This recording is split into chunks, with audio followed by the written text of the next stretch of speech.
aku telah beredar daripada majlis Nabi sallallahu alaihi wasallam untuk aku mencari untaku. Kemudian lepas tu dia kata, pada waktu tersebut aku tengok sarap. Dia panggil apa? Sarap ni dia miraj yang dia panggil, yang bayangan-bayangan air ni. Jadi dia dah tak boleh nak meneruskan perjalanan dia lah, sebab ni panas ke air ke apa. Jadi unta dia dah terlucuk, terlepas dah. Dah sekali dia kata tak apalah, biar je lah. Dia kata, demi Allah aku berharap sangat aku tidak meninggalkan majlis Nabi sallallahu alaihi wasallam walaupun unta aku terlepas. Sebab bila dia pergi lari, kita tak dia kata banyak mana ilmu yang Nabi sallallahu alaihi wasallam sedang terangkan kepada jamaah Asy'ariyin tadi. Unta ni bukan satu benda kecil tuan-tuan, benda besar nilai dia. Tetapi dapat ilmu yang bermanfaat, duduk dalam majlis Nabi sallallahu alaihi wasallam, lagi besar nilai dia berbanding dengan unta yang hilang tu. Tapi kita manusia gitulah tuan-tuan. Lepas kita tak dapat dunia kita baru kita menyesal. Kalau kita dapat dunia kita, kita tak menyesal pun. Betul tak? Wallahu a'lam bissawab. وابي قال حدثنا علي بن عبد الله قال حدثنا عبد الرزاق قال اخبرنا معمر عن همام انه قال حدثنا ابو هريره رضي الله تعالى عنه عن النبي صلى الله عليه واله وسلم انه قال ان يمين الله ملأى لا يغيضها نفقه سحاء الليل والنهار ارايتم ما انفق منذ خلق السماوات والارض فانه لم ينقص ما في يمينه وعرشه على الماء وبيده الاخرى الفيض او قال القبض يرفع ويخفض وبيده الأخرى الفيض أو قال القبض يرفع ويخفض. Hadis ni telah berlalu tadi tuan-tuan. Cumanya dalam matan ni dikata dan di tangan Allah Subhanahu Wa Taala yang lain ialah al-faid, ataupun perawi kata mungkin Nabi sebut al-qabd, yarfa'u wa yakhfid. Allah Subhanahu Wa Taala tinggikan, Allah Taala rendahkan. Sebelum ni sebut mizan, betul tak? Betul tak tuan-tuan? Sebenarnya disebut mizan. Jadi perkataan al-faid, apa maksud al-faid tuan-tuan? Kelebihan yang Allah SWT bagi kepada umat manusia. Kan mizan tadi kita kata yakhfid wa yarfa'. Allah rendahkan, Allah tinggikan. Maksudnya Allah bagi kepada satu-satu orang mungkin banyak, dan Allah bagi kepada orang lain sedikit. Jadi al-faid ni bagi banyak. Awil qabd, Allah Ta'ala bagi sikit. Nampak tak? Ataupun qabd ini dengan erti kata Allah Subhanahu Wa Ta'ala mematikan roh-roh makhluk-makhluk dia. Tapi ada beberapa tafsiran lain yang disebut di dalam kitab-kitab syarah. Yang lebih penting, ini bukan tempat kita nak explain satu-satu tafsiran yang wujud. Cumanya di sini Imam Bukhari ulang balik hadis ini kerana apa tuan-tuan? Kerana perkataan Nabi sallallahu alaihi wasallam wa arshuhu 'alal ma'. Wa bi qala hadatsana Ahmad qala hadatsana Muhammad bin Abi Bakr al-Muqaddami qala hadatsana Hammad bin Zaid an Thabit an Anas radhiyallahu ta'ala anhu annahu qala jaa Zaid bin Harithah radhiyallahu ta'ala anhu yashku فجعل النبي صلى الله عليه وسلم يقول اتق الله وأمسك عليك زوجك. قالت عائشة رضي الله عنها لو كان رسول الله صلى الله عليه وسلم كاتما شيئا لكتم هذه. قال فكانت زينب تفخر على أزواج النبي صلى الله عليه وسلم تقول زوجكن أهاليكن وزوجني الله تعالى من فوق 7 سماوات. وعن ثابت وتخفي في نفسك ما الله مبديه وتخشى الناس نزلت في شأن زينب وزيد بن حارثة رضي الله تعالى عنهما وعن الصحابة أجمعين. Tuan-tuan, Zaid bin Thabit radhiyallahu ta'ala anhu, sebagaimana Anas riwayatkan, bukan Zaid bin Harithah, anak angkat Nabi sallallahu alaihi wasallam, sebagaimana yang diriwayatkan oleh Anas. Zaid bin Harithah dia adalah suami kepada Zainab binti Jahash, betul tak? Cumanya berlaku masalah dalam rumah tangga dia orang. Dia datang mengadu kepada Nabi sallallahu alaihi wasallam, tapi Nabi kata ittaqillah. Takutlah kamu akan Allah dan kamu peganglah isteri kamu, dengan arti kata teruskan perkahwinan ni, jangan ceraikan. Aisyah berkata, Dan disebabkan oleh itu turunnya ayat Quran. Wa tukhfi fi nafsika ma Allahu mubdih wa takhshan nas. Pada waktu tersebut Allah Subhanahu wa taala turunkan ayat Al-Quran. Allah Subhanahu wa taala, macam bahasa kita, kritik sikitlah Nabi sallallahu alaihi wasallam.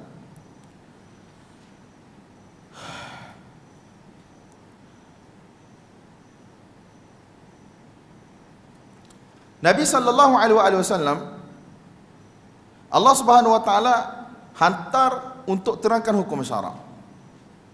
Betul tak? Dan dulu anak angkat seperti anak sendiri. Jadi kalaulah Zaid bin Harithah ceraikan isteri dia dan Allah Subhanahu wa taala suruh Nabi sallallahu alaihi wasallam kahwin dengan Zainab binti Jahash. Jadi orang Quraisy pada waktu tersebut akan tuduh Nabi SAW kahwin dengan anak sendiri. Padahal maksudnya isteri anak sendiri. Padahal itu anak angkat je, bukan anak betul pun. Anak angkat tak ada masalah. Tetapi ada beberapa hukum yang diubah oleh Islam. Tak boleh ban kepada diri sendiri. Dan mereka bukanlah mewarisi harta pusaka, bukanlah ada hubungan darah yang menyebabkan kita tak boleh nak kahwin dengan bekas isteri anak angkat kita. Jadi Allah nak ubah benda ni yang berlaku dalam masyarakat jahiliah pada waktu tersebut. Jadi Nabi SAW takut akan dikritik oleh orang Mekah, kahwin dengan bekas isteri anak sendiri. Jadi Allah Subhanahu Wa Taala turunkan ayat dalam surah apa ni tuan-tuan? Dalam surah apa Ahzab. Dalam surah Ahzab. Jadi Nabi SAW sembunyikan dalam diri baginda benda yang Allah SWT akan zahirkan, sebab Allah nak ubah hukum. Jadi senang ceritanya tuan-tuan, berlakulah perceraian tersebut dan Nabi SAW telah dikahwinkan oleh Allah Subhanahu Wa Taala dengan Zainab binti Jahash. Nampak tak?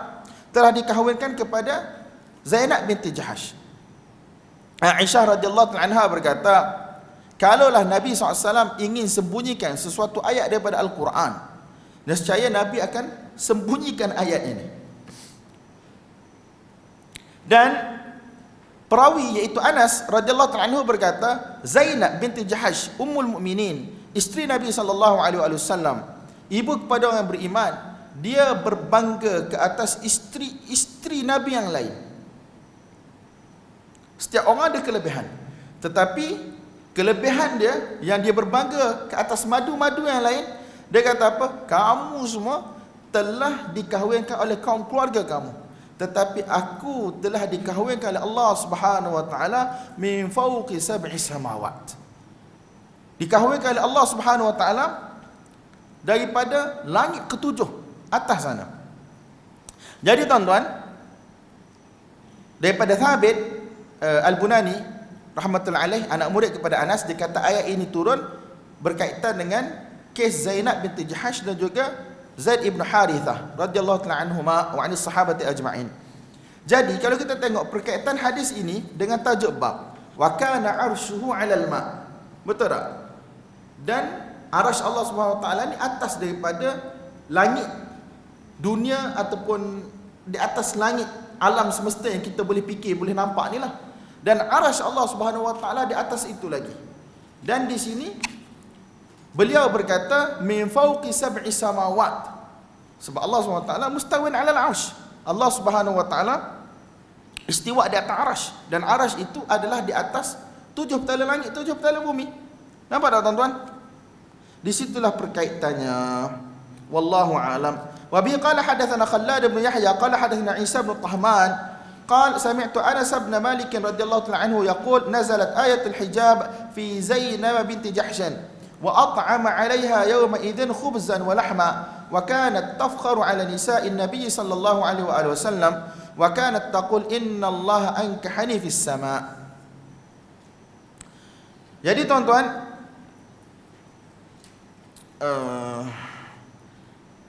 hijab kena pakai tutup aurat orang wanita ni berlaku dalam pertengahan Islam lah. Dan bila berlaku ketika mana Nabi SAW kahwin dengan Zainab binti Jahash, Allah Ta'ala turunkan ayat hijab. Pada majlis pada waktu tersebut, Nabi SAW buat jamuan makan roti dan juga daging. Dan Zainab binti Jahash, dia berbangga ke atas madu-madunya dalam kalangan isteri Nabi SAW. Kerana apa? Dia kata, innallaha ankahani fis sama. Allah Subhanahu wa taala telah kahwinkan aku di langit. Bukan Nabi dengan Zainab naik ke langit, tuan-tuan. Jadi kalau orang duk sibuk dengan hadithul jariyah, ainallah fis sama, dia sakit kepala yang tu, yang ni pun dia kena sakit kepala jugalah. Semoga Allah Taala hilangkan sakit kepala dia. Ankahani fis sama. Syukur dak tekul. Takkan Anas bodoh, takkanlah perawi-perawi ni semua bodoh, tak tahu nak guna perkataan apa. Mereka boleh je cakap Allah settle masalah, kita tak payah bergaduh. Tapi itulah ujian hidup kita di dunia ni, tuan-tuan. Allah Ta'ala nak tengok siapa yang ikut jalan orang yang betul ataupun yang tak nak ikut jalan orang betul. Siapa nak dahulukan akal dia, fikiran dia, ataupun siapa nak ikut jalan yang telah Allah SWT sebut dalam Quran dan Sunnah, dan yang diterima oleh para ulama kita di kalangan sahabat, tabi'in, atba'ut tabi'in, a'immatus salaf, imam-imam salaf. Nampak tak? Senang je Allah boleh sebut, sahabat-sahabat boleh sebut fis sama, atau bukan sebut Allah. Boleh je, tak ada masalah. Settle, Allah yang kahwinkan. Tapi ujian, Nabi bagi tahu umat ini akan berpecah 73 golongan. Dan kebanyakan isu perpecahan adalah dalam isu apa, tuan-tuan? Dalam isu akidah, i'tiqad. Kita dah bagi tahu dalam mukaddimah awal-awal, umat ini berpecah kepada beberapa puak utama. Daripada puak-puak ni lah yang akan berpecah. Jadi pecahan-pecahan lain.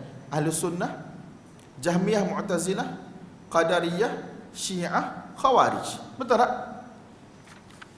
وبه قال حدثنا أبو اليمان قال أخبرنا شعيب قال حدثنا أبو الزناد عن الأعرج عن أبي هريرة رضي الله عنه عن النبي صلى الله عليه وآله وسلم أنه قال إن الله لما قضى الخلق كتب عنده فوق عرشه إن رحمتي سبقت غضبي. Lalu dah hadis ini tadi, tuan-tuan. Wa bi qala hadatsana Ibrahim bin al-Mundhir qala hadatsana Muhammad bin Fulayh qala hadatsana Abi qala hadatsani Hilal an Atha ibn Yasar an Abi Hurairah radhiyallahu anhu an an-nabiy sallallahu alaihi wa alihi wasallam annahu qala man amana billahi wa rasulihi wa aqama as-salata wa shama ramadana kana haqqan 'ala Allah an yudkhilahu al-jannah hajara fi sabilillah aw jalasa fi ardihi allati wulida fiha. قالوا يا رسول الله أفلا ننبئ الناس بذلك قال إن في الجنة 100 درجة عدها الله للمجاهدين في سبيله كل درجتين ما بينهما كما بين السماء والأرض فإذا سألتم الله فسألوه الفردوس فإنه أوسط الجنة وعلى الجنة وفوقه عرش الرحمن ومنه تفجر أنهار الجنة. Nabi SAW bersabda, siapa yang beriman dengan Allah Subhanahu Wa Taala dan dengan Rasulnya, dan dia mendirikan salat dan dia menunaikan puasa pada bulan Ramadan, maka menjadi kewajipan ke atas Allah Subhanahu Wa Taala untuk memasukkannya ke dalam syurga. Haqqan di sini adalah haqqan syar'i, hak syar'i. Hajara fi sabilillah aw jalasa fi ardihi allati wulida biha. Sama ada dia berhijrah ke jalan Allah Subhanahu Wa Taala untuk berjihad, ataupun dia berada di kampung halamannya, tempat dia dilahirkan. Maksudnya, tak kira dia buat amalan apa pun, selagi mana dia beriman kepada Allah, beriman kepada Nabi, buat amalan-amalan yang lain yang disuruh tu, maka dia akan masuk syurga Allah Subhanahu Wa Taala. Sebab dalam masalah jihad ni, tuan-tuan, dia bukanlah fardu ain ke atas setiap orang. Secara umumnya jihad ni dia adalah fardu kifayah. Jadi siapa yang buat dia dapat pahala. Siapa yang tak buat tidaklah dikata dia berdosa. Jadi mereka berkata, ya Rasulullah, boleh tak kami bagi tahu berita ini kepada orang ramai? Sebab kalau kita nampak, tuan-tuan, manusia akan jadi selfish. Kalau setakat beriman dengan Allah, beriman dengan Rasul, solat, puasa, dia tak ada berjihad. Jadi mungkin macam mana cakap, orang akan berpada dengan apa yang buat untuk masuk syurga. Macam hadis-hadis yang tuan-tuan selalu dengar lah, siapa ucap la ilaha illallah masuk syurga. Kan Abu Hurairah bawa selipar Nabi untuk bagi tahu kan. Tapi jumpa Umar radhiyallahu anhu pukul Abu Hurairah. Balik Abu Hurairah mengadu kepada Nabi. Bukan sebab apa? Sebab takut manusia ittikad. Takut manusia ni bergantung harap dengan itu sahaja, tak nak buat amal dan seumpamanya. Jadi sahabat ni bila dia dengar ni, dia tahu apa Nabi cakap tu betul. Tetapi kalau nak sebar ni, takut jadi macam kes Abu Hurairah dengan Umar tadi. Nanti orang akan tinggalkan jihad, kan, sekadar ambil tahu tentang diri masing-masing je.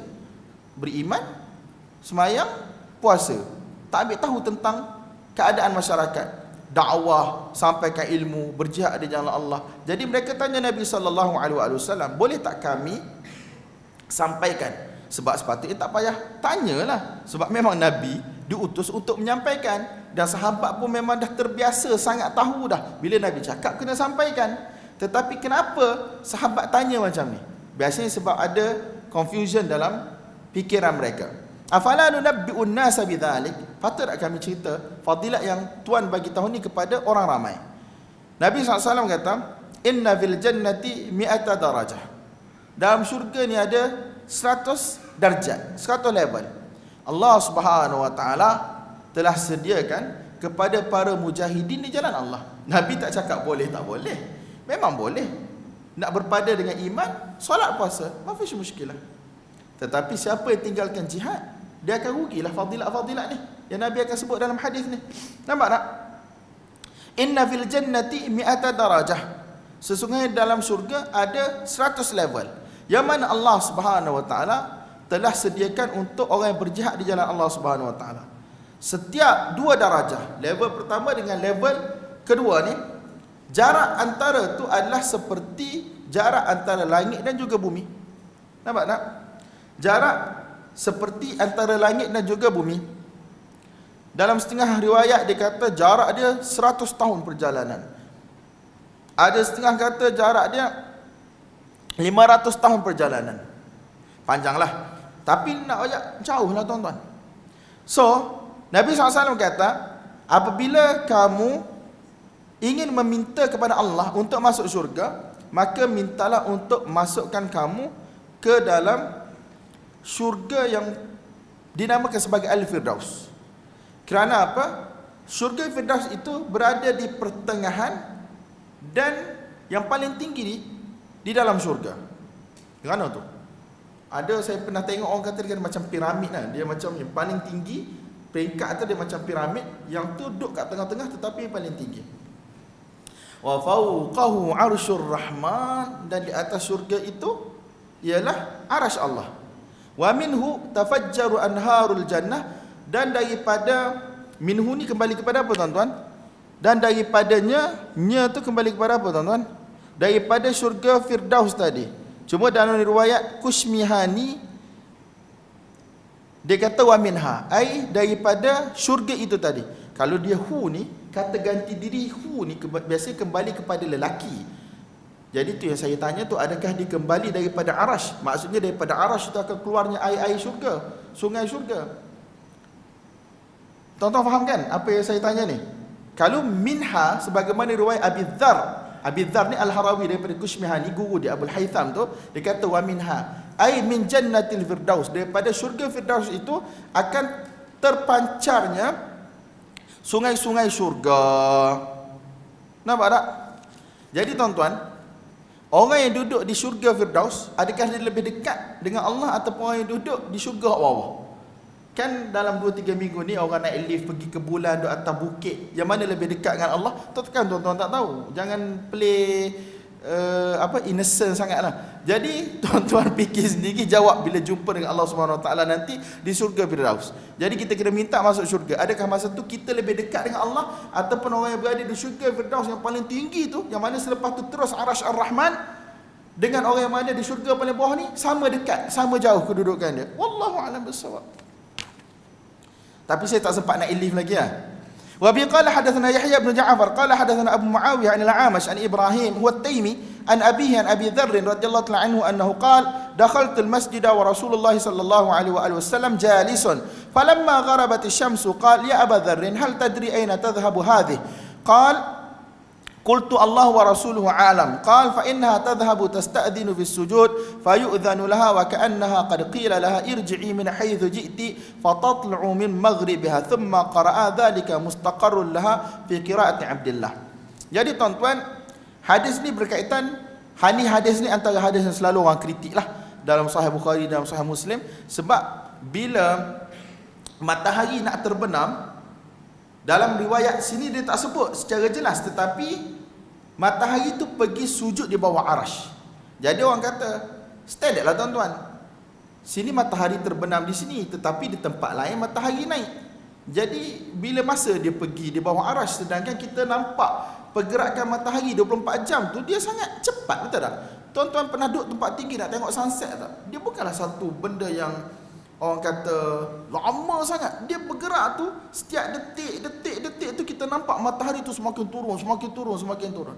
Jadi bila dia nampak pergerakan matahari tu cepat, kalau dia kata matahari ni pergi ke bawah langit untuk sujud di bawah arash, lagu mana? Macam mana matahari tu sujud? Dan sedangkan realitinya dalam masa yang sama, dia kata matahari dia kena bergerak. Bila matahari pergi di bawah arash tu? Jadi tuan-tuan, ini antara hadis yang selalu diperselisihkan. Jadi tuan-tuan balik kajilah sendiri bagaimana jawapannya. Jangan tanya saya. Cuma Imam Bukhari bawa ni sebab apa tuan-tuan? Dia tak sebut dalam ni, tapi dia suruh kita fikir berdasarkan riwayat-riwayat lain. Tasjudu tahtal arsh.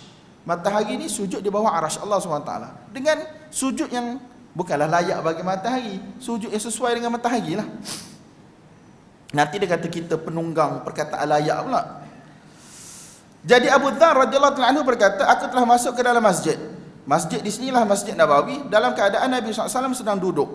Apabila matahari terbenam, ke tuan-tuan rasa Nabi tak tahu yang dunia ni ada benua lain yang siang pada waktu tu? Ataupun tuan-tuan rasa Nabi tahu ke tak? Tuan-tuan rasa Nabi tahu ke tak? Wallahualam. Maksudnya takkan Nabi tak tahu ada dunia lain ketika mana tempat ni siang, tempat lain malam? Tuan-tuan rasa Nabi tahu ke tak? Wallahu alam. Falamma gharabatis syams, apabila matahari terbenam, Nabi SAW kata, wahai Abu Dzar, kamu tahu tak matahari ini pergi ke mana? Dia berkata, Allah Subhanahu Wa Taala dan Rasulnya Maha mengetahui. Nabi SAW bersabda, sesungguhnya matahari ini pergi meminta izin kepada Tuhannya untuk sujud.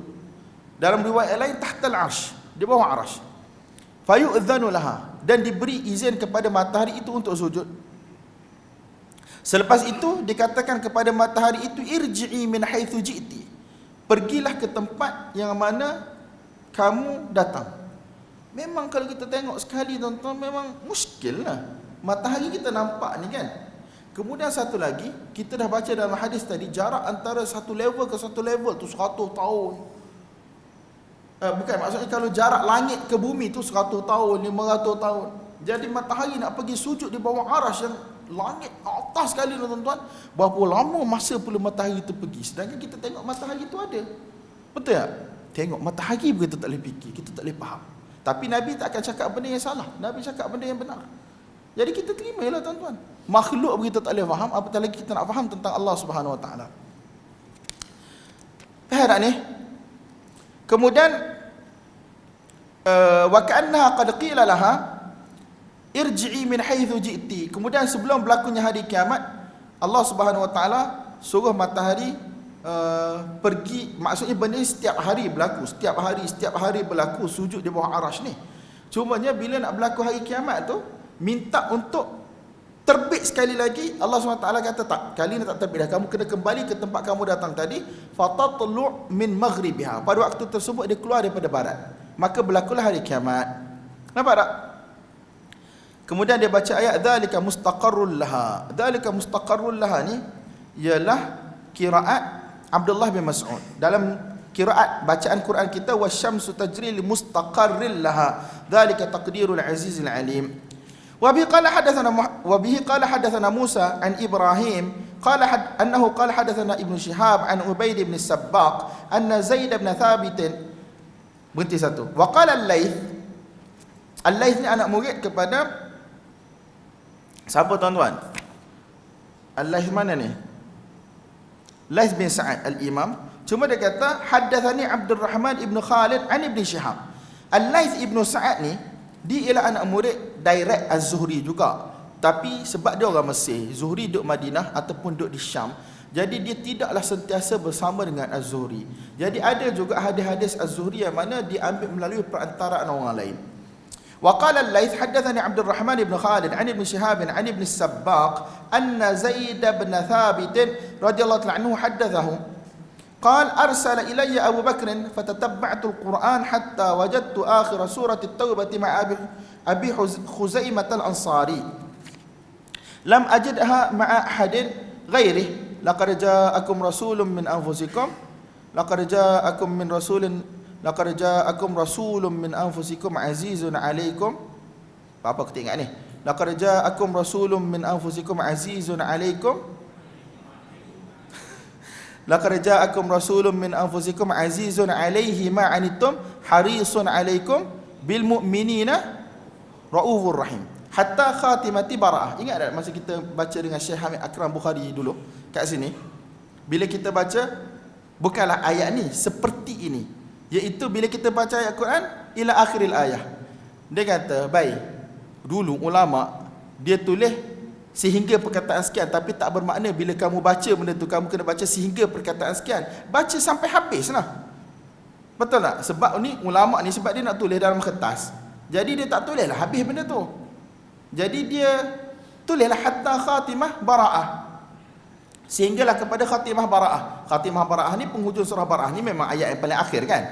Jadi laqad ja'akum rasulun min anfusikum azizun 'alaihi ma 'anittum harisun 'alaikum bil mu'minina raufur rahim. Baca pun habis sikit je pun. Tetapi ada setengah orang dia baca apa? Laqad ja'akum rasulun min anfusikum hatta khatimah bara'ah. Dia malah nak berhabis. Qala hadatsana Yahya bin Bukair qala hadatsana Al-Laits an Yunus bihadza wa qala ma'a Abi Khuzaimah al-Ansari. Ni soalan untuk hari ni tuan-tuan. Apa kaitan hadis ini di bawah tajuk bab ini? Apa tajuk bab dia? Wa kana 'arsyu 'alal ma'. Apa kaitan hadis ini yang tak ada sebut pasal arasy langsung pun ni dengan tajuk bab ni? Kenapa dia boleh duduk dalam bab ni? Betul tak? Ini soalan untuk sesi ni Ke ada satu soalan lagi yang tadi kita dah habis ke 3 soalan tadi? Dah kan?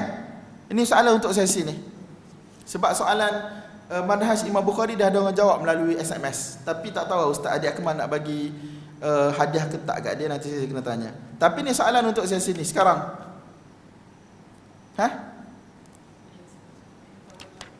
Tak dengar?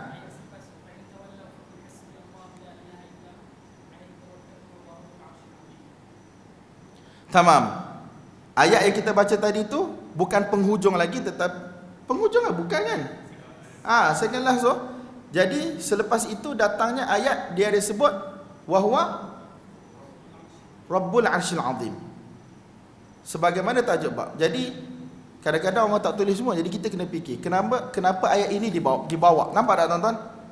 Jadi Zaid bin Thabit, penulis wahyu Nabi sallallahu alaihi wasallam, dia kata bila Nabi SAW dah meninggalnya, Abu Bakar radhiyallahu anhu bila berlakunya peperangan di kalangan sahabat dengan orang-orang yang murtad dan seumpamanya, maka apa yang berlaku,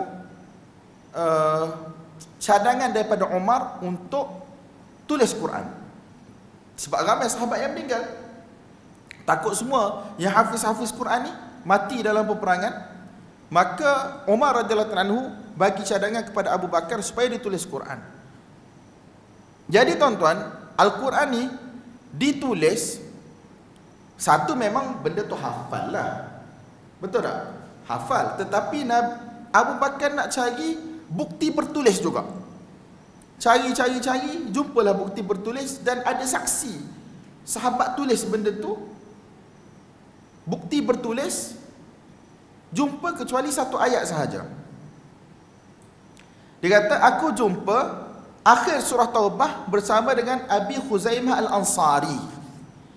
aku tak jumpa ayat ini bertulis dengan orang lain. Nampak tak tuan-tuan? Ayat apa? Laqad ja'akum rasulun min anfusikum azizun 'alaihi ma 'anittum harisun 'alaikum bil mu'minina raufur rahim. Kemudian ayat nombor 2 yang dibaca oleh sahabat kita tadi. Jadi tuan-tuan, tak ada bukti kecuali daripada Abi Khuzaimah Al-Ansari, betul tak? Sedangkan syarat sebelum ni, walaupun telah dihafal, yang bertulis tu mesti paling kurang daripada berapa orang? Daripada 2 orang. Jadi sekarang Abu Bakar terima juga, Zaid bin Thabit pun terima, sebab Abu Khuzaimah Al-Ansari ni, dia pernah diberitahu oleh Nabi SAW bahawasanya persaksian dia adalah menyamai persaksian 2 orang. Betul tak? Jadi diambil oleh Abu Bakar radhiyallahu anhu dan ditulis jadi mushaf.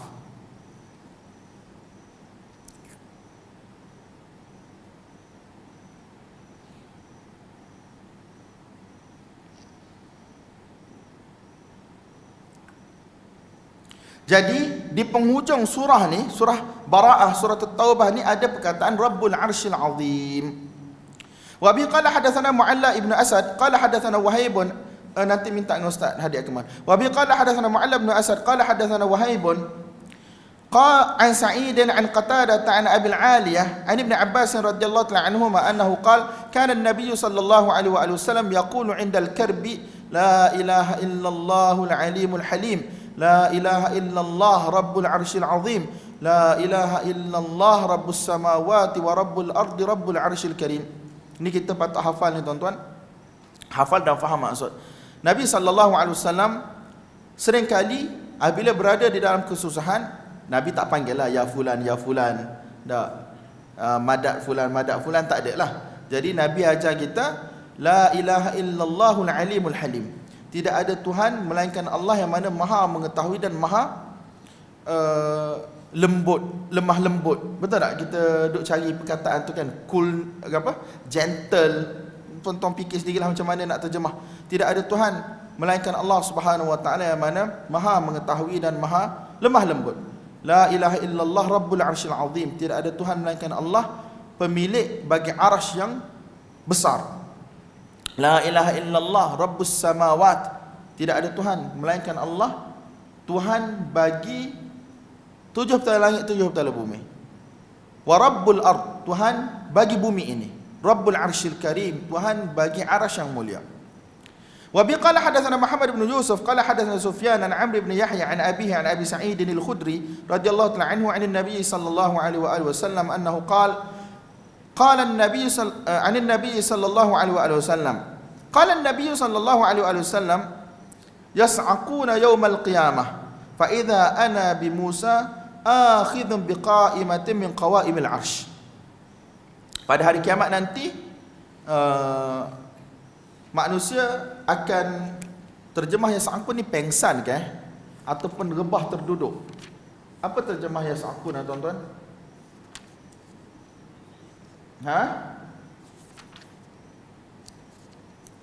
Yas'aqun.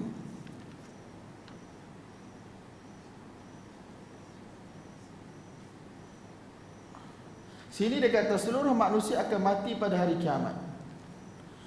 Jadi pengsan terjemah dia pengsan ay yughsha alaihim. Dia pengsan, semua manusia akan pengsan pada hari kiamat. Apabila Nabi SAW bangun daripada pengsan tersebut, Nabi SAW tengok Nabi Musa alaihissalam sedang pegang salah satu daripada kaki arasy. Sedang pegang salah satu daripada kaki arasy. Jadi tuan-tuan tanyalah kenapa arasy ada kat situ waktu tu. Kalau tuan-tuan nak tanyalah, kalau tuan-tuan tak nak tanya tu cerita lain lah. Jadi kita jangan tanya banyak-banyak, tapi wallahu alam. Sebab memang dalam riwayat waja'a rabbuka, dalam hadis, dalam ayat Quran, waja'a rabbuka wal malaku saffan saffa. Allah Taala datang, malaikat datang lil fasli bainal ibad, untuk buat keputusan di kalangan manusia, hukum, hisab di padang mahsyar. Berlakunya percakapan antara Allah dengan hamba-hambanya di padang mahsyar sebagaimana kita akan jumpa nanti. Wallahu alam bissawab.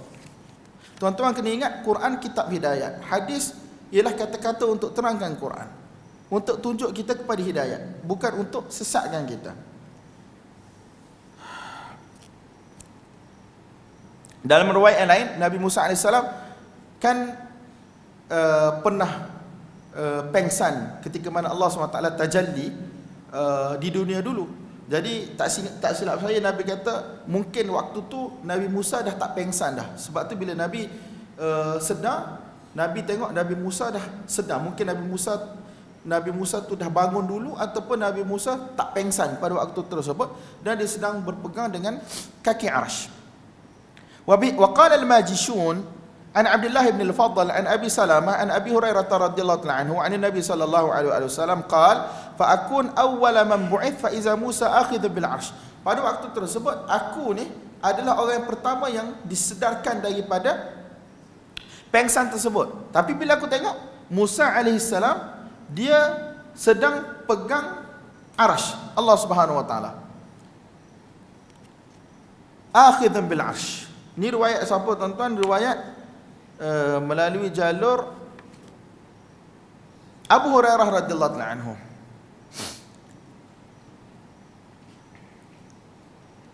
Bab baru bab 23 ni, ada setengah jam lagi ni. Bab qaulillahi ta'ala ta'rujul malaikatu war-ruhu ilaihi wa qaulihi jalla dzikru ilaihi yas'adul kalimut thayyib. Guna perkataan ta'ruju, naik. Malaikat naik ke atas. Dan begitu juga roh naik ke atas menuju Allah Subhanahu wa taala. Dan firman Allah Subhanahu wa taala, kepada Allah lah naiknya perkataan-perkataan yang baik. Wa qala Abu Jamrah an Ibn Abbas radhiyallahu anhuma balagha Abu Dharr radhiyallahu anhuma ba'atha an-nabiy sallallahu alaihi wasallam faqala li akhihi i'lam li ilma hadha ar-rajul alladhi yaz'umu annahu ya'tihi al-khabaru min as-sama'. Wa qala Mujahid al-'amalu as-salih yarfa'u al-kalimat tayyib yuqal dhil ma'arij al-malaikatu ta'ruju ila Allah. Abu Jamrah berkata daripada Ibn Abbas radhiyallahu anhu bahawasanya telah sampai berita kepada Abu Dzar radhiyallahu anhu berkaitan dengan perutusan baginda Nabi sallallahu alaihi wasallam. Maka dia bagi tahu kepada saudara dia, saudara Abu Dzar, dia kata, kau pergi nanti kau cek elok-elok berkaitan dengan lelaki ni. Balik bagi tahu aku. Lelaki yang mana mendakwa datang kepadanya khabar, perutusan, wahyu daripada apa? Daripada langit. Nampak tak tuan-tuan? Daripada langit. Maksudnya Jibril turun, Jibril naik. Wahyu turun, bawa wahyu daripada atas, kemudian Jibril naik. Mujahid berkata, al-amalus salih, amal yang salih yarfa'ul kalimat tayyib. Amal yang salih dia akan mengangkat kalimah-kalimah yang baik. Apa maksud dia? Apa maksud dia?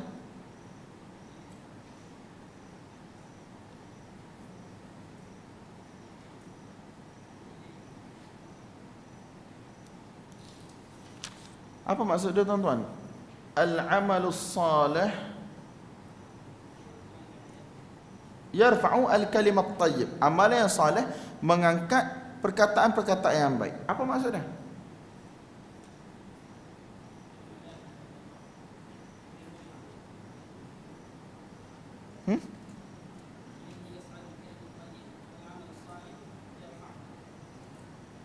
Ayat Quran Dia ayat Quran.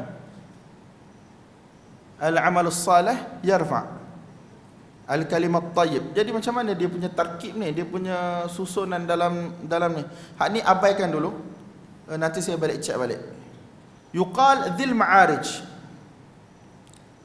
Dhil ma'arij iaitu malaikat-malaikat yang mana akan naik bertemu dengan Allah Subhanahu wa taala. Dalam surah Al-Ma'arij ni kan ada surah Ma'arij, kemudian malaikat-malaikat yang mana akan naik bertemu dengan Allah Subhanahu wa taala. Ni Imam Bukhari rahmatullahi nak isbatkan sifat ulu bagi Allah Subhanahu wa taala. Wa bi qala hadatsana Ismail qala hadatsani Malik an Abi Zinad an Al-A'raj an Abi Hurairah radhiyallahu anhu anna Rasulullah sallallahu alaihi wasallam qala yata'aqabuna fikum malaikatun bil-laili wa malaikatun bin-nahar wa yajtami'una fi salati al-'asr wa salati al-fajr thumma ya'ruju alladhina batu fikum fayas'aluhum wa huwa a'lamu bihim fayaqul kaifa taraktum ibadi fayaqulun taraknahum wa hum yusallun wa atainahum wa hum yusallun. Abu Hurairah radhiyallahu anhu meriwayatkan bahawasanya baginda Nabi sallallahu alaihi wasallam bersabda, akan bertukar-tukar dalam kalangan kamu ni, malaikat akan bertukar-tukar dalam kalangan kamu ini pada waktu malam dan juga malaikat-malaikat pada waktu siang. Maksudnya akan ada waktu malaikat turun pada waktu siang, kemudian naik akan turun malaikat lain pada waktu malam. Begitulah, yata'aqabuna fikum.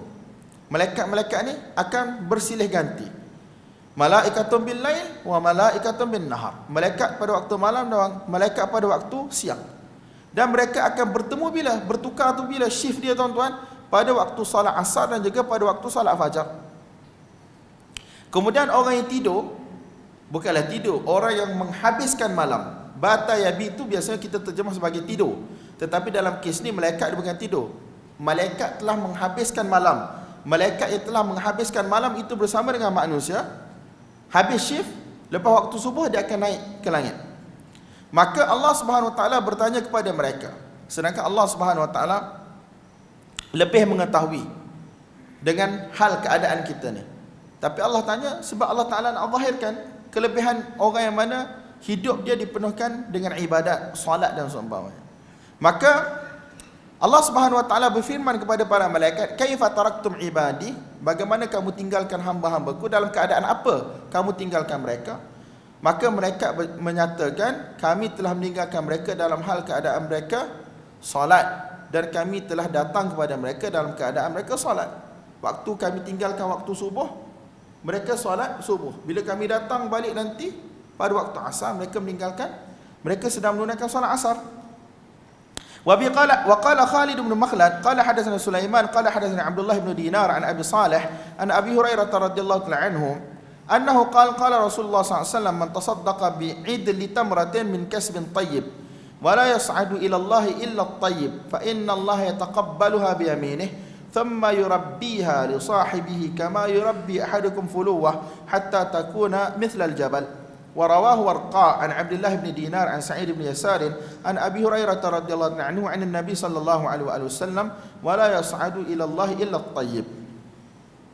Ini antara contoh yang orang kata Ibn Abdul Bar rahmatullahi alaih ta'wil, betul tak? Abu Hurairah radhiyallahu anhu meriwayatkan bahawasanya baginda Nabi SAW kata, bersabda, seseorang yang mana bersedekah walaupun sebesar biji tamar, sebesar tamar.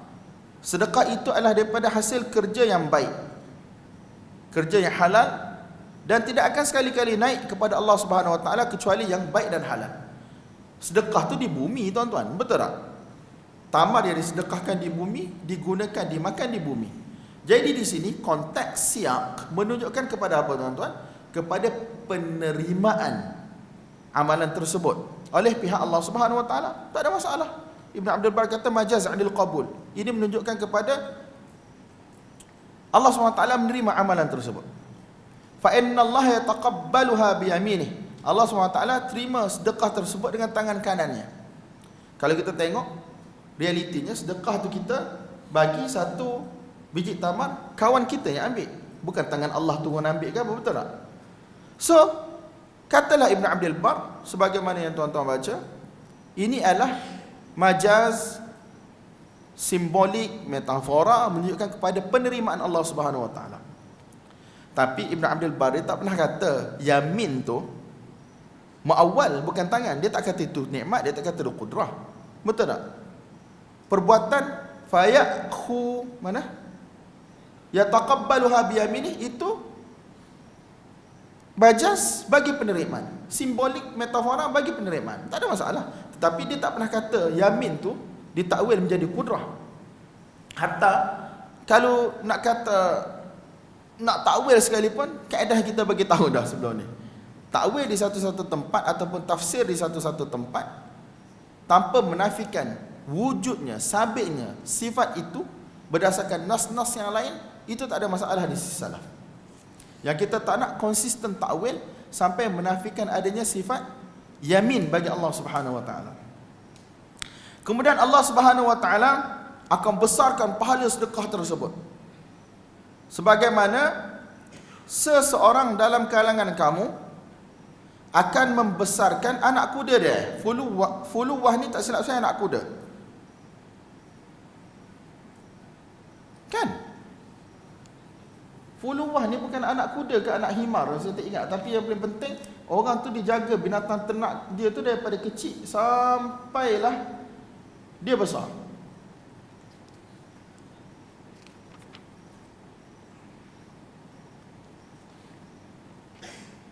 Anak kuda, dia terjemah anak kuda, betul lah. Jadi tuan-tuan, Allah Subhanahu wa taala akan besarkan pahala sedekah tersebut hatta takuna mithlal jabal, sehinggalah pahala sedekah tersebut jadi seperti bukit. Dalam riwayat yang lain, Nabi SAW bersabda, wala yas'adu ila Allah illa at-tayyib, tidak akan sekali-kali naik kepada Allah SWT kecuali yang baik-baik sahaja. وبه قال حدثنا عبد العالى ابن حماد قال حدثنا يزيد بن زريع قال حدثنا سعيد عن قتادة عن أبي العالية عن ابن عباس رضي الله عنهما أن نبي الله صلى الله عليه وآله وسلم كان يدعو بهن عند الكرب لا إله إلا الله العظيم الحليم لا إله إلا الله رب العرش العظيم لا إله إلا الله رب السماوات ورب العرش الكريم. Nampak tak? Tidak ada Tuhan melainkan Allah Subhanahu wa taala yang maha hebat, yang maha besar, yang maha perkasa, yang maha penyantun. Tidak ada Tuhan melainkan Allah Subhanahu wa taala, pemilik bagi apa tuan-tuan? Pemilik bagi arasy yang besar. Arasy duduk mana? Duduk atas. La ilaha illallah rabbus samawati wa rabbul arsyil karim. Tidak ada Tuhan melainkan Allah Subhanahu wa taala, iaitu Tuhan bagi 7 tala langit dan juga Tuhan bagi arasy yang mulia.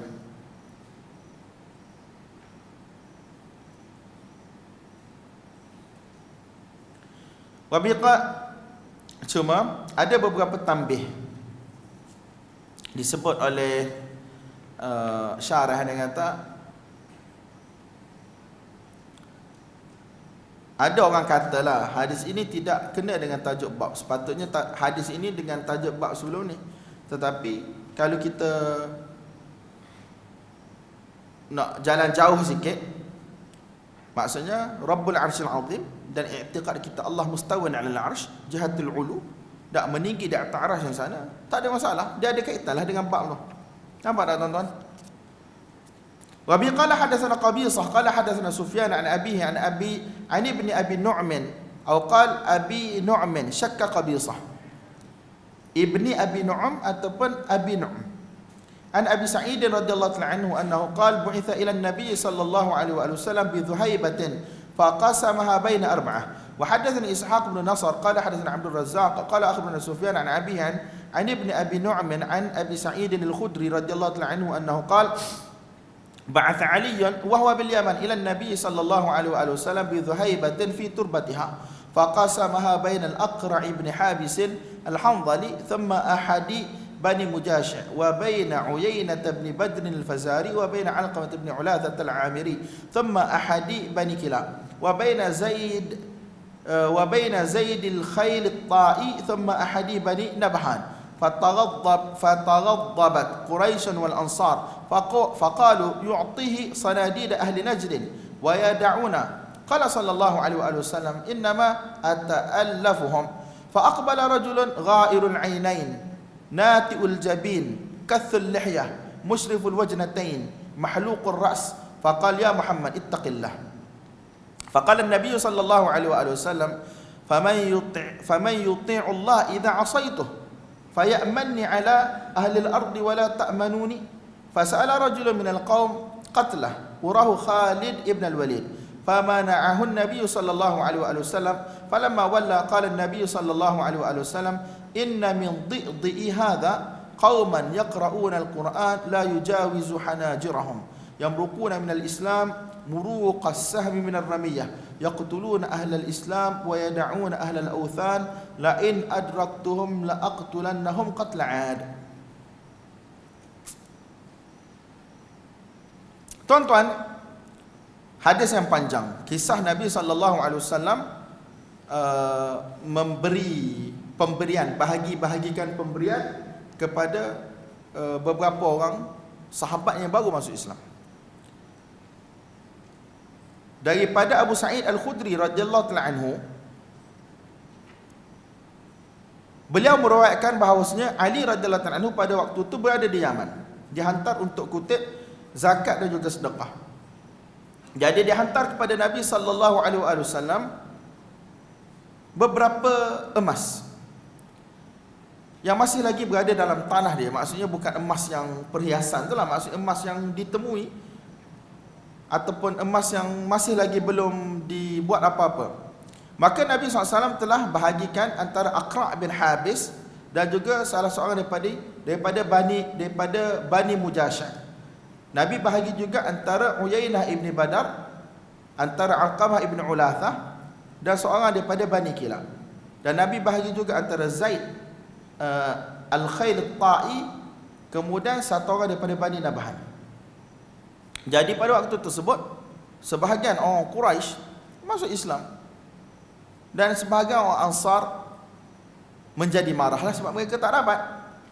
Maka mereka berkata, Nabi SAW membahagi-bahagikan emas yang sampai kepada baginda kepada pemuka-pemuka ahli Najd, dan Nabi SAW meninggalkan kita. Nabi SAW bagi tahu reason kenapa baginda buat macam tu. Nabi SAW bagi tahu supaya apa? Supaya dapat beli hati mereka. Nampak tak? Supaya dapat beli hati mereka. Kalau mereka baru masuk Islam, mereka akan lebih sayang kepada Islam, tak ada fikir nak murtad dan seumpamanya. Maka ketika mana berlaku peristiwa tersebut, satu orang lelaki ghairul ainain, masuk macam mana mata dia ni masuk ke dalam, ke tersembul. Ghairul ainain,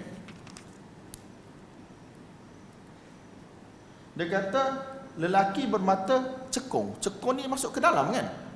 Sebab ghara, yaghiru maksudnya dia turun ke bawah ataupun masuk ke dalam.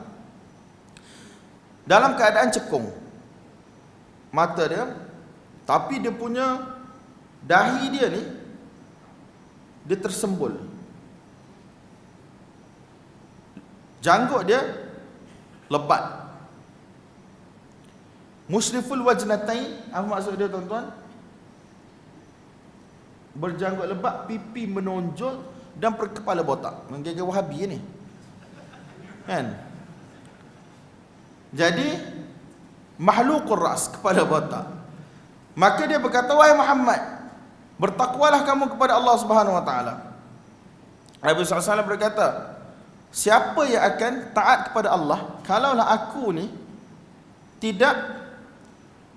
kalaulah aku ini memaksiati Allah, menderhaki Allah, tidak buat sebagaimana yang Allah Subhanahu wa taala perintahkan.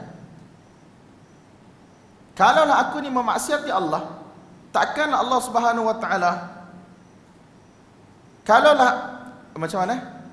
Takkanlah aku ni Allah Subhanahu wa taala bagi amanah kepada aku untuk sampaikan wahyu kepada penduduk bumi, tetapi kamu tidak menganggap aku orang yang amanah.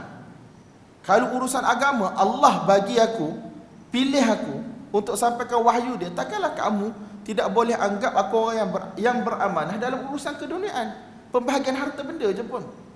Kalaulah aku tidak taat kepada Allah, siapa lagi yang taat kepada Allah? Nampak tak?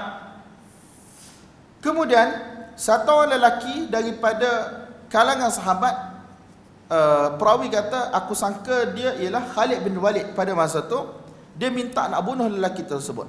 Maka Nabi SAW telah melarang lelaki tersebut daripada membunuh lelaki so-called Wahabi tadi.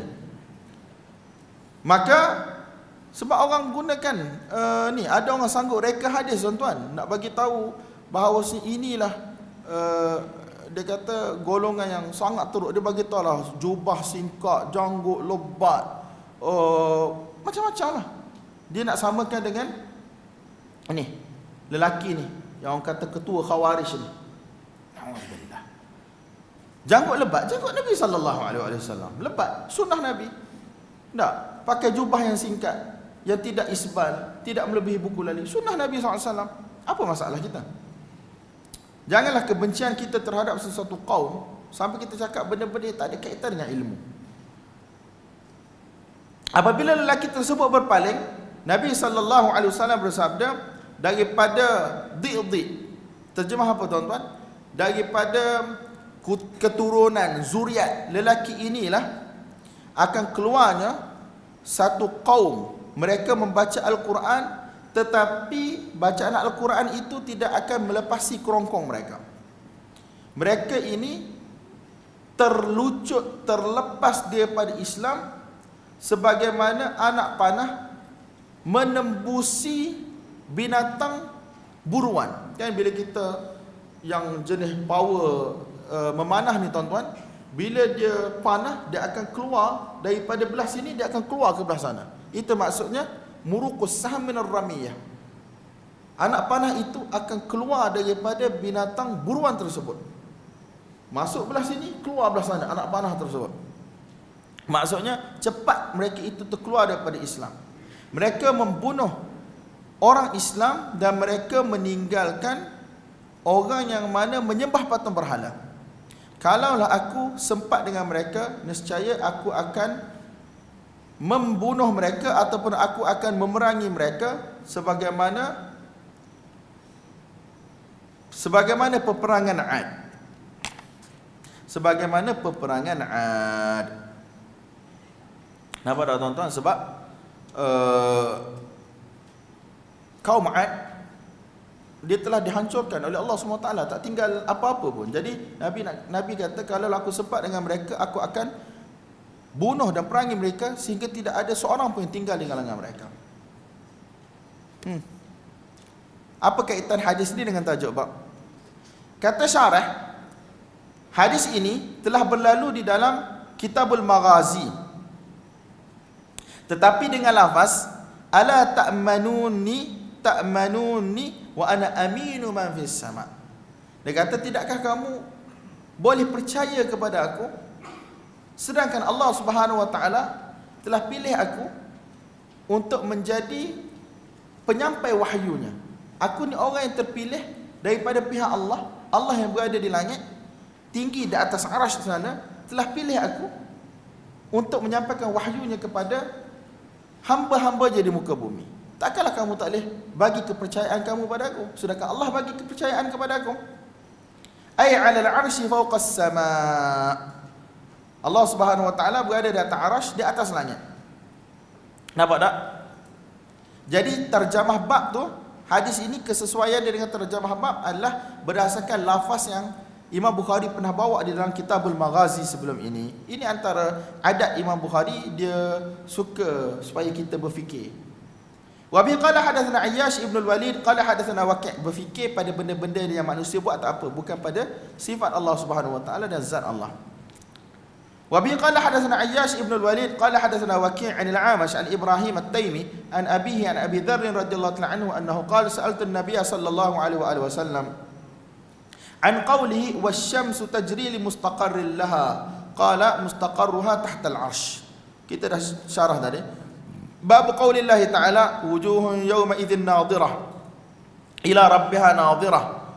Ini berkaitan dengan apa tuan-tuan? Boleh melihat Allah SWT pada hari kiamat. Kita dah isyarat sebelum ni, Allah yura yaumal qiyamah. Allah boleh dilihat pada hari kiamat dengan apa? Dengan mata kasar, dengan mata lendai kita. Tapi kita tak akan mampu tengok Allah secara ihatah, maksud tengok satu-satu macam kita tengok kawan kita, tengok satu-satu benda, tengok buku. Bukan dengan macam tu tuan-tuan. Tetapi Allah yura yaumal qiyamah. Allah dilihat pada hari kiamat. Wajah-wajah yang pada hari tersebut, pada hari kiamat, nadhirah, iaitu berseri-seri. Wajah-wajah tersebut melihat kepada Allah Subhanahu wa taala. Macam Nabi SAW dalam hadis syafaat tadi kan, bila tengok Allah, Nabi SAW sujud. Wa bi qala hadatsana Amr bin Aun qala hadatsana Khalid wa Husaym an Ismail an Qais an Jarir annahu qala kunna julusan 'inda an-nabi sallallahu alaihi wasallam إذ نظر إلى القمر ليلة البدر قال إنكم سترون ربكم كما ترون هذا القمر لا تضامون في رؤيته فإن استطعتم ألا تغلبوا على صلاة قبل طلوع الشمس وصلاة قبل غروب الشمس فافعلوا.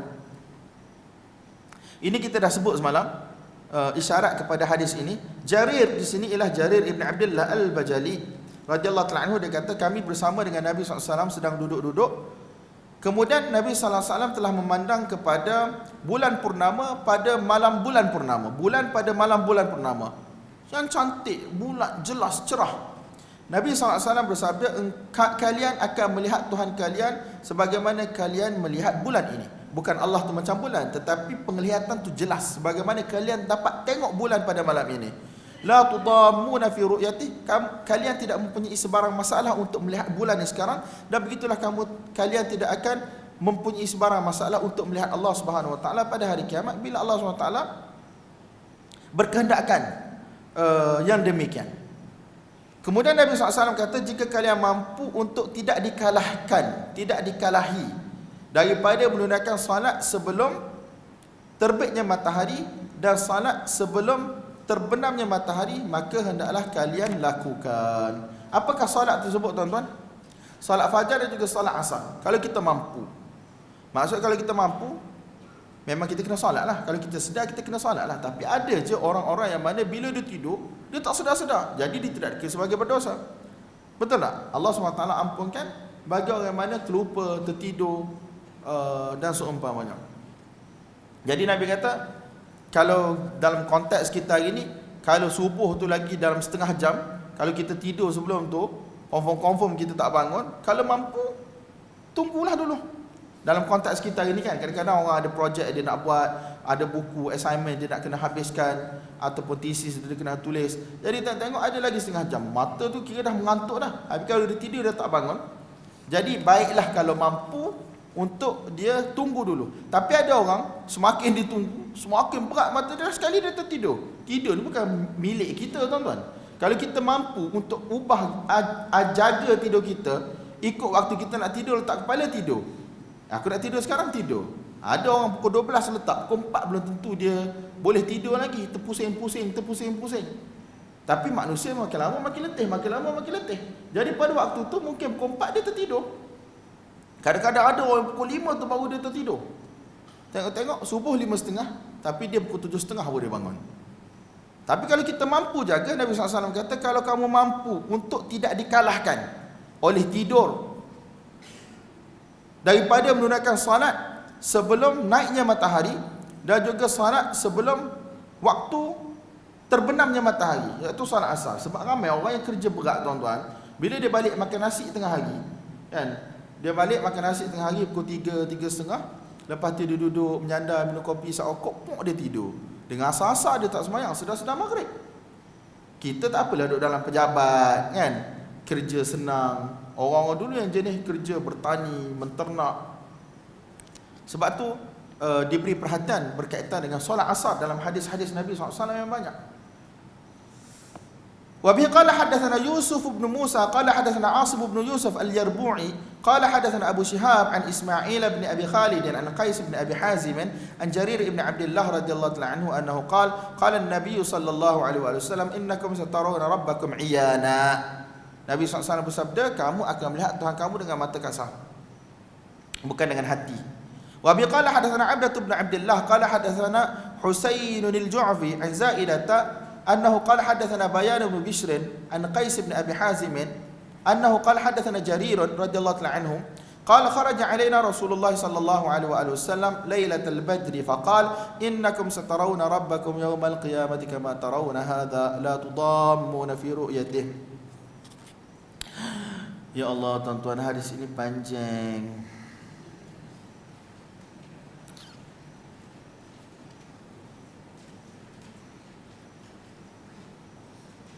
Asar bila?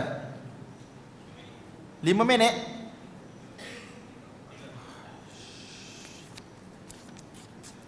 Macam mana ni? kita ada satu halangan yang besar ni. Hadis yang lepas tu pun panjang juga.